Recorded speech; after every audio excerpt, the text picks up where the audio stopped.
오늘 우리에게 주신 하나님의 말씀은 창세기 5장 1절에서 2절 말씀입니다.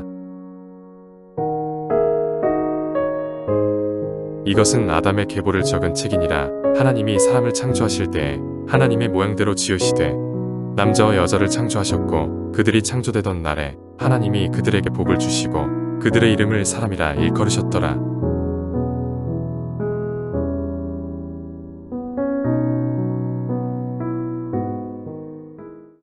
오늘 우리가 살펴볼 창세기 5장은 아담의 족보입니다. 이 원어에는 족보라고 내온 한 단어인데 우리 한글 성경에는 족보 혹은 계보라고 쓰여져 있는 게 실은 하나입니다. 이전에 4장에는요 죄인의 족보가 나왔습니다. 누구냐면 가인의 족보였습니다. 그런데 이 5장에는 이제 아담으로부터 셋, 그리고 이 축복, 언약 백성의 족보라고 할 수 있는 족보가 나오게 됩니다. 오늘 이 본문을 보면서 하나님의 언약 백성은 어떤 특징이 있는가, 우리가 이 말씀을 좀 기억하고 세상으로 돌아가면 좋겠습니다.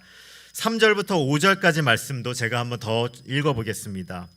아담은 130세에 자기의 모양 곧 자기의 형상과 같은 아들을 낳아 이름을 셋이라 하였고, 아담은 셋을 낳은 후에 800년을 지내며 자녀들을 낳았으며 그는 930세를 살고 죽었더라. 창세기는 족보가 무려 10번이 나옵니다. 그런데도 이 창세기의 중요한 곳마다 사실 족보가 나와요. 그래서 몇몇 사람들은 창세기는 족보책이다 라고까지 말합니다. 오늘 이 족보는요, 5장의 이 족보가요 굉장히 중요한 족보입니다. 그런데 이 아담으로부터 셋이 나왔고요, 이 족보로 누가 나오는지 아십니까? 예수 그리스도가 나옵니다. 또 이 족보에서는요, 그 전에 아브라함이 나오고요, 그리고 그 후에 다윗이 나오고요, 그리고 예수님이 나옵니다. 그러니까 이 족보는 우리 구원을 이루실 하나님의 가장 중요한 정통이 담겨 있는 족보이고요, 또 이 족보를 이렇게도 말할 수 있습니다. 언약 백성의 족보, 하나님이 택하기로 결심하신 이 자녀들의 족보가 이 창세기 5장의 족보입니다. 그런데 여기 약간 독특한 점이 있습니다. 1절을 보시면 하나님이 사람을 창조할 때 어떤 모양으로 지었다? 하나님의 모양대로 창조했다. 옛날 성경이 조금 더 전 좋은데 하나님의 형상대로 지었다 이렇게 되어 있습니다. 하나님의 모습을요 우리 인간에게 담았다 이 말입니다. 오늘은 옆에 분 한번 얼굴 보십시오. 하나님의 형상이 보이십니까? 네. 안 보인다 그러면 2부가 훨씬 분위기 좋네요. 1부 때는 자녀들하고 남편분들하고 서로 앉아 계시니까 쳐다보라니까 잘 안 보셔요. 집에서 계속 보다 오셨나 약간 그런지 잘 안 보이시고, 자녀들이니까 이게 왼수인지 뭔가 막 이러면서 그러신 것 같은데 2부 때는 사랑의 눈길로 이렇게 막 보시는 것 같네요.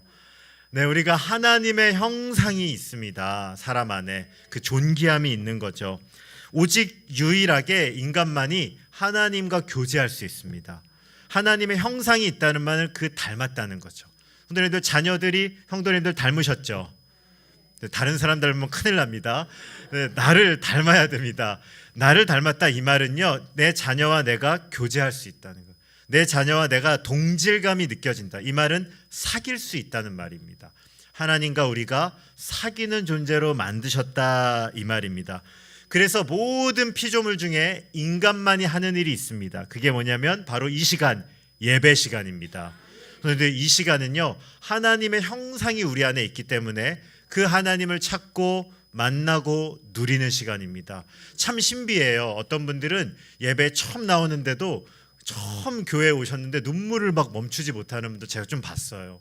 여기에 올 때 그 창조의 목적을 알게 되는 거죠.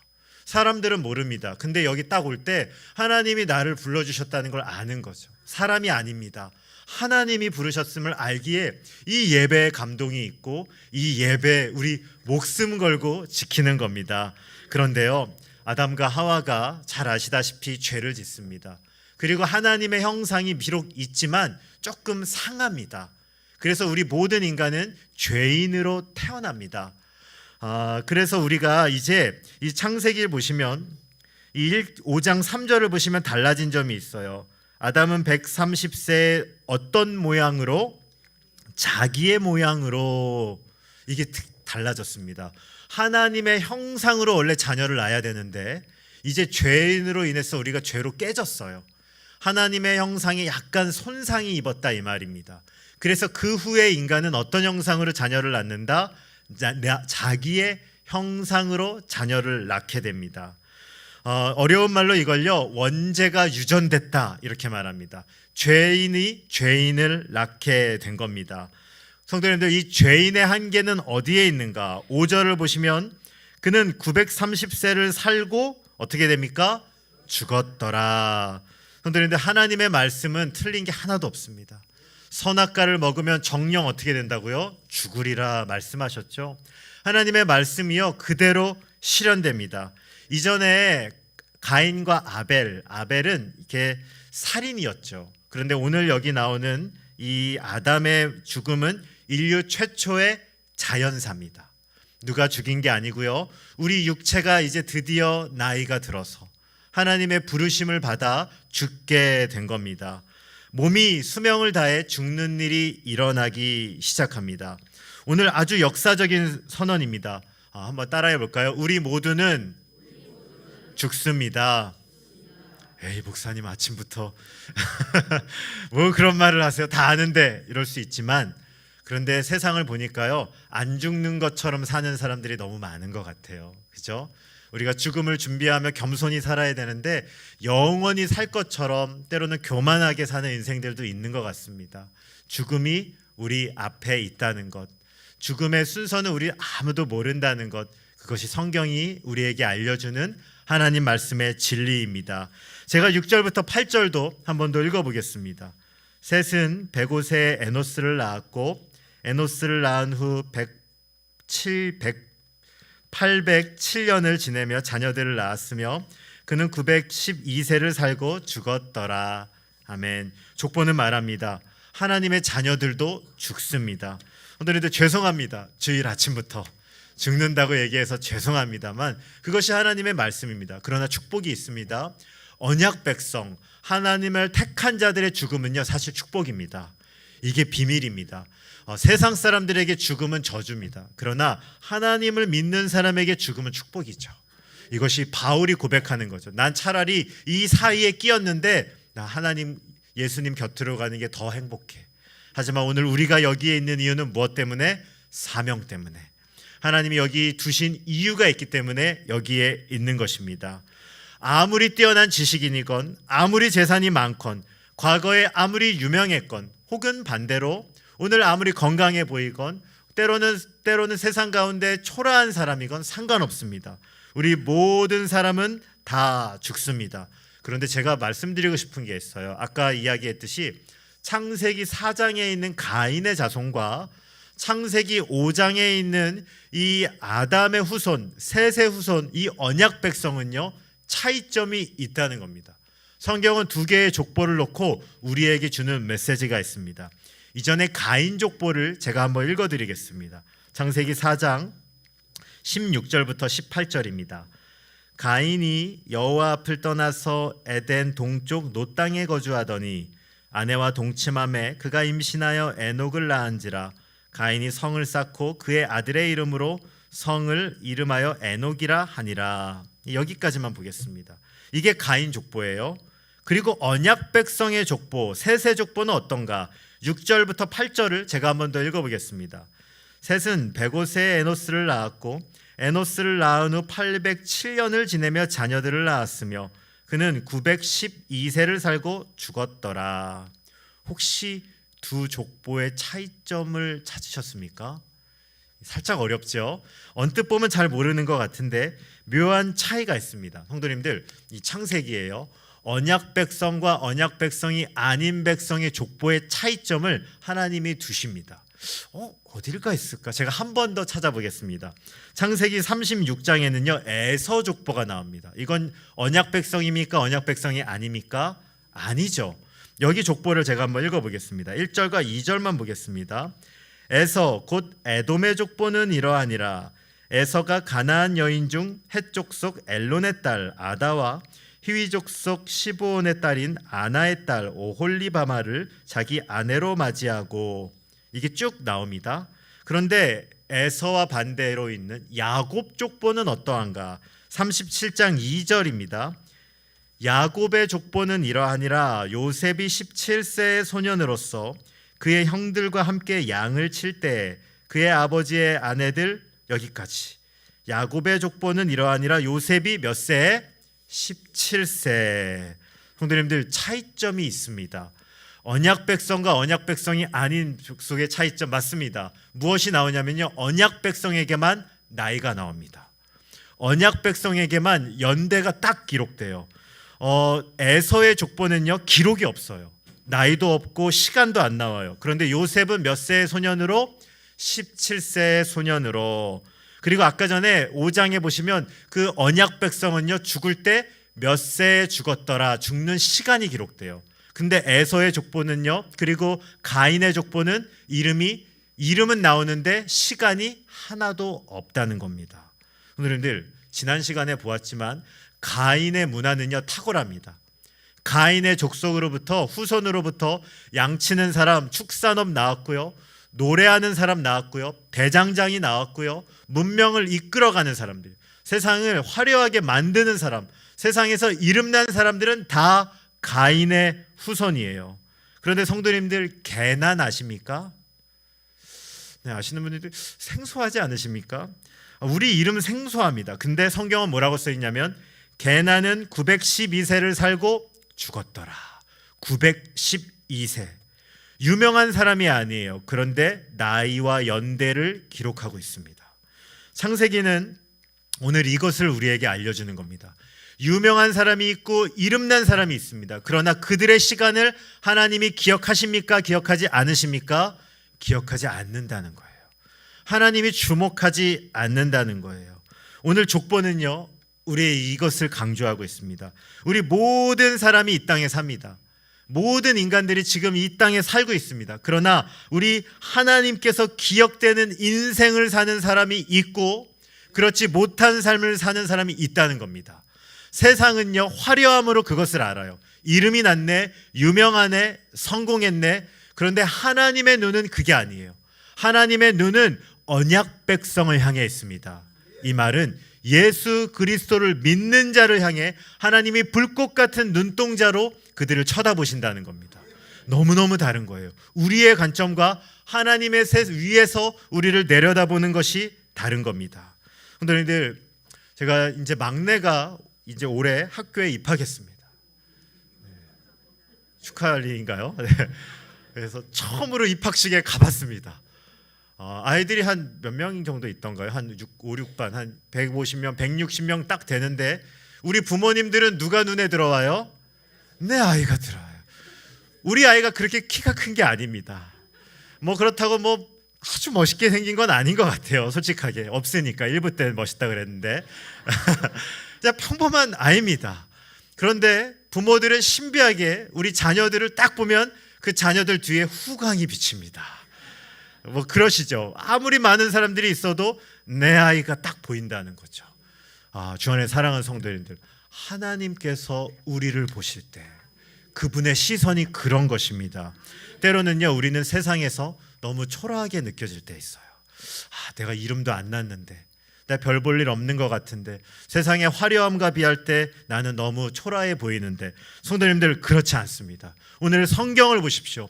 하나님의 족보를 보십시오. 하나님은 그 언약 백성을 집중해 보고 계시고 그 언약 백성의 삶을 불꽃 같은 눈동자로 조명하고 계십니다.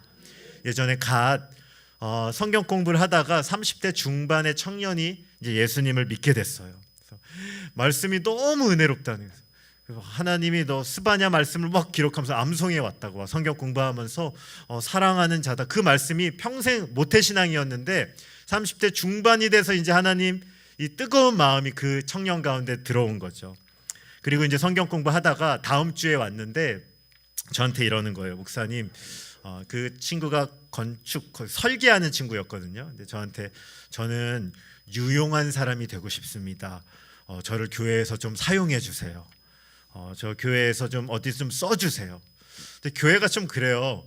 건축하고 유명하다 그러면 또 유용한데 그럼 PPT 해라. 뭐 요거나 넘겨 뭐 이런 건데 근데 뭐 사용되고 싶다고 얘기하더라고요. 근데 제가 그 성경 공부하고 한 주 동안 기도하면서 어떤 마음이 들었냐면 아직은 아닌 것 같다는 마음이 들었어요. 그래서 다음 주에 나누는데 제가 뭐라 그랬냐면 형제님 유용한 사람이 안 돼도 괜찮아요.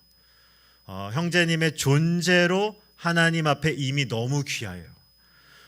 내가 뭔가 기능적인 걸로 인정받기 전에 그냥 예배자로 하나님 사랑 풍성히 누렸으면 좋겠어요. 나중에 한번 일해 봅시다. 1년 지나고 그렇게 이야기를 했습니다. 성도님들 우리가 이 땅에 사니까요. 세상은요 어떤 사람을 기억하냐면 기능이 좋은 사람을 인정해줘요. 능력이 있는 사람이 인정받아요. 그래서 우리도 모르게 때로는 교회에서도 그러고 싶어요. 교회에서도 뭔가 재능이 있으면 인정받을 것 같아요. 물론 귀하죠, 성도님들. 그러나 아셔야 될 게 있습니다. 우리는 우리의 기능으로 하나님께 인정받는 게 아닙니다. 성도님들, 우리는 예수님을 믿음으로 그 자녀로 하나님께 이미 귀한 자입니다. 이것을 떠나서 내가 기능으로 이렇게 해서 인정받고 이렇게 하고 인정받고 그건 두 번째입니다. 가장 중요한 건 내가 이미 예수님의 사랑받는 자녀라는 거죠. 하나님의 인정받는 자녀라는 겁니다. 하나님께서 예수 그리스도를 믿는 우리를 이미 주목하여 보시고 우리를 이미 사랑하여 주십니다. 예수님의 핏값으로 자녀 삼아 주셨습니다. 그 존재, 우리의 존재 자체가 하나님의 영광임을 알고 나의 존재로 인하여 하나님께 기뻐할 수 있는 저와 여러분 되시길 주님의 이름으로 축원드립니다. 우리 본문 21절부터 27절 말씀 우리 한번 교독하여 읽어보면 좋겠는데요. 에녹은 65세에 무드셀라를 낳았고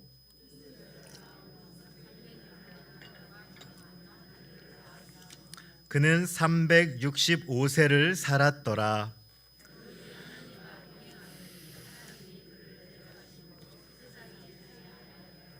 무드셀라는 187세를 해 라멕을 낳았고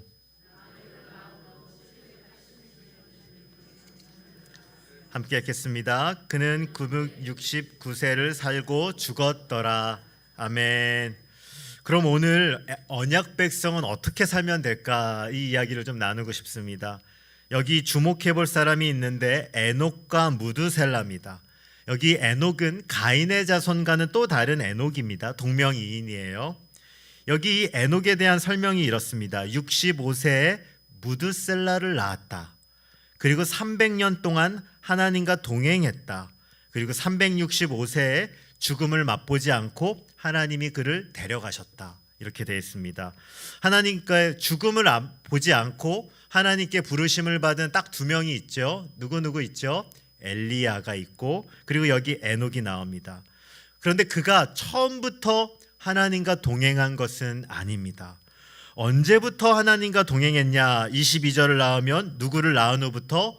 무드셀라를 낳은 후부터 하나님과 동행했다. 에녹을 이해하기 위해서는요, 이 무드셀라를 이해하는 것이 굉장히 중요합니다. 그런데 무드셀라 누군가요? 네, 맞습니다. 우리 성경고사 하면 단골 문제였던 것 같아요. 그래서 주일학교 할 때 맨날 밑줄 치고 969 외워라 이렇게 무드셀라. 그런데 우리는 그것만 외워서는 안 되는데 사실 무드셀라에 담겨있는 너무 중요한 메시지가 있는데 이 무드셀라는 우리는 그렇게만 이해했습니다. 근데 이 무드셀라가 의미가 있어요. 이 무드셀라의 이름의 뜻은 이렇습니다. 무드는 죽다라는 뜻입니다. 그리고 셀라는요 보내다라는 뜻입니다.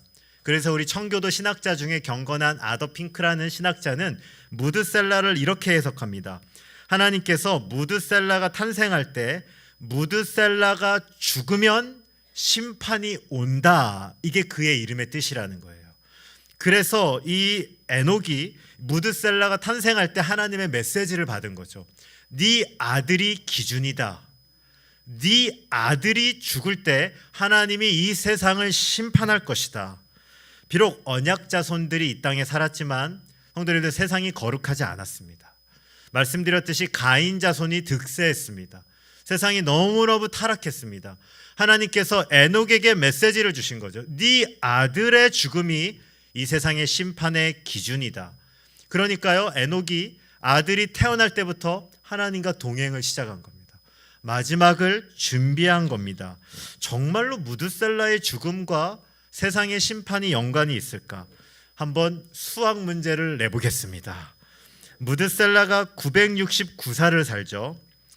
그런데 그가 187세 라멕을 낳습니다. 그리고 라멕이 182세 노아를 낳습니다. 자, 문제. 노아가 출생할 때 무드셀라의 나이는 몇 살인가요? 다시 한번 질문을 드리겠습니다.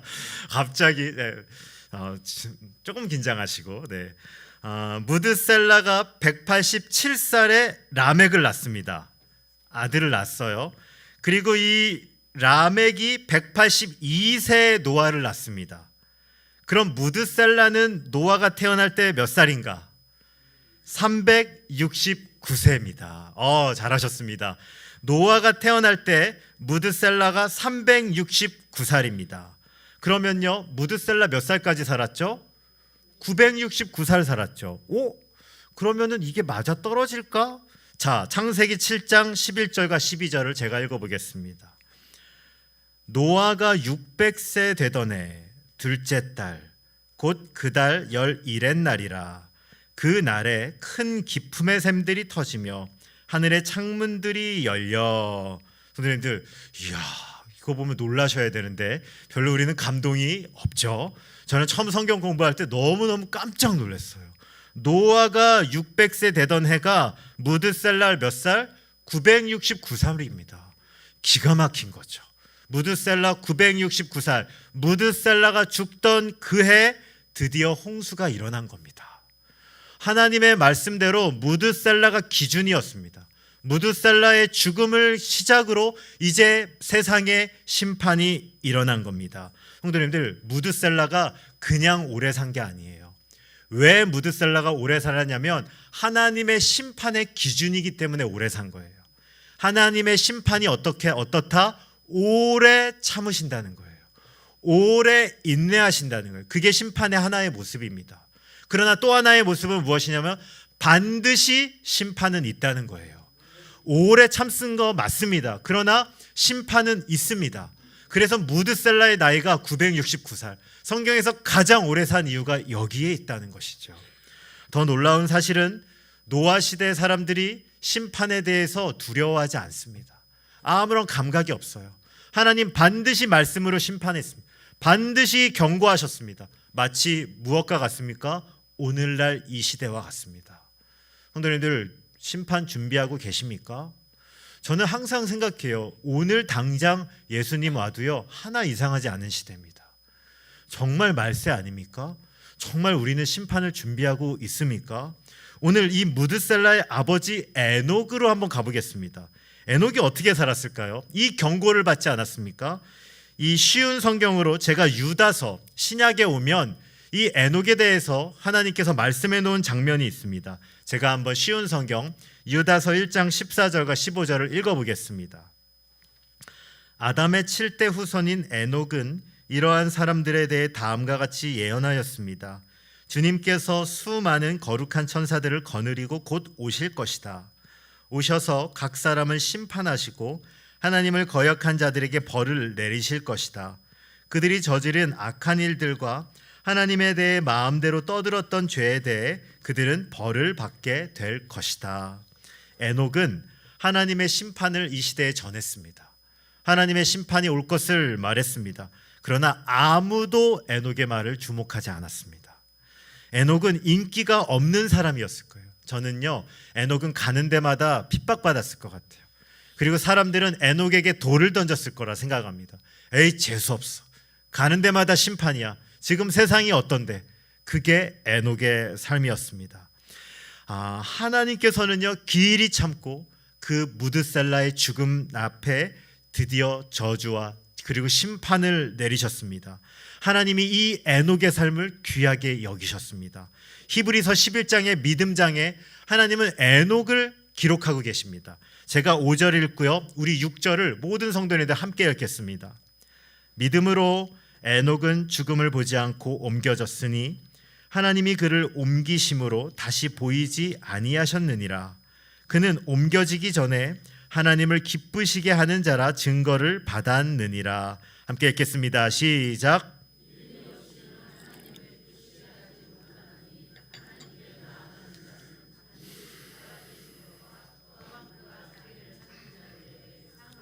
20을 믿어야 할지니라. 아멘. 성도님들, 에녹은 믿음으로 살았습니다. 에녹의 말 아무도 듣지 않았습니다. 어떻게 하냐면요, 훗날 노아가 방주를 지을 때 아무도 사람들이 그 방주에 안 탑니다. 가족 말고는 아무도 안 타요. 에녹의 말 안 들었다는 겁니다. 그러나 하나님은 에녹의 삶을 인정하십니다. 에녹의 삶을 붙잡고 믿음으로 하나님을 기쁘게 했다라고 여기고 계십니다. 오늘 우리에게 주어진 시간 얼마인지는 아무도 모릅니다. 그러나 오늘 우리에게 있는 이 시간, 하나님과 동행하며 우리 마지막을 준비하는 인생으로 살아내는 저와 여러분 되시길 주님의 이름으로 축원드립니다. 이제 정리하겠습니다. 오늘 족보를 보며 말씀의 진리를 우리는 배웠습니다. 첫 번째, 모든 인간은 죽는다는 것. 이제 아담의 죽음으로부터 언약 백성도 죽기 시작합니다. 우리 죽음이 있다는 것을 기억하며 겸손히 우리 하나님의 마지막을 준비해야 되겠죠. 두 번째는요, 그러나 하나님께서는 택한 언약 백성을 주목하고 계셨습니다. 성도님들, 이것을 기억하십시오. 세상의 업적이 아니에요. 세상의 업적이라면 가인 사람들 봐야 됐죠. 그러나 하나님께서는 오직 하나님의 언약 안에 있는 자들, 오늘로 말하면 예수 그리스도를 믿고 그분 안에 있는 자를 향한 하나님의 특별한 손길과 특별한 계획이 있다는 것입니다. 성도님들, 하나님이 지금 나를 보고 믿고 계십니까? 성도님들, 정말로 이거 감격 아닙니까? 저는요, 욥기 1장을 볼 때마다 참 그 은혜가 있어요. 욥기 1장을 보면요, 하나님이 이 사단에게 뭐 하는지 아세요? 너 욥 봤니? 하나님이 이렇게 하는, 너 욥 봤어? 야, 욥이 얼마나 내 말 잘 듣는지 아니? 개처럼 정결한 자가 없어. 하나님이요, 욥 자랑하는 게 욥이 재산이 많은 걸로 자랑하는 게 아니에요. 욥처럼 순전하게 나를 따르는 자가 없어. 그러니까 사단이 뭐라 그러냐면 돈 때문에 그래요 라고 얘기하네요. 하나님은요, 욥의 재산이 아니고요, 그의 정결함에 주목하고 계셔요. 욥이 얼마나 잘하는지 아니? 성도님들, 한번 생각해 보세요. 오늘 내가 거룩하게 산다면 하나님께서 천사들과 위에서 너 쟤 봤니? 너 걔 봤어? 걔가 얼마나 내 말 잘 지키는지 아니? 하나님이 나를 보면서 감격하고 계신다면, 또 때로는 어려운 상황 속에서도 우리가 믿음으로 이겨낼 때 너 걔 보고 있니? 하나님이 우리의 신앙을 자랑하고 우리의 신앙을 격려하고 우리의 신앙을 함께 기뻐하신다는 게 우리의 가운데 얼마나 위로가 되는지 모릅니다. 얼마나 은혜가 되는지 모릅니다. 성도님들, 때로는 세상에 초라해 보인다고 할지라도 절대로 넘어지지 마십시오. 하나님이 지금 우리를 집중해 보고 계십니다. 하나님은 우리의 삶을 주목하고 계십니다. 그런 이번 한 주 우리가 해야 될 일은 하나님과 함께 동행하는 것이죠. 하나님과 함께 우리의 인생을 맡겨드리는 것입니다. 한번 하나님의 뜻이 어디에 있는지 주님과 함께 그 길을 걷는 것이지요. 오늘 우리 가운데 하나님이 주목하고 계십니다. 우리와 함께 동행하고 계십니다. 이 동행하시는 그 주님, 주일뿐만 아니라 우리 내일부터 월요일부터 토요일까지 우리의 일상에서 하나님과 모든 삶을 함께 동행하시는 성만의 모든 귀한 성도님들 되시길 주님의 이름으로 축원드립니다.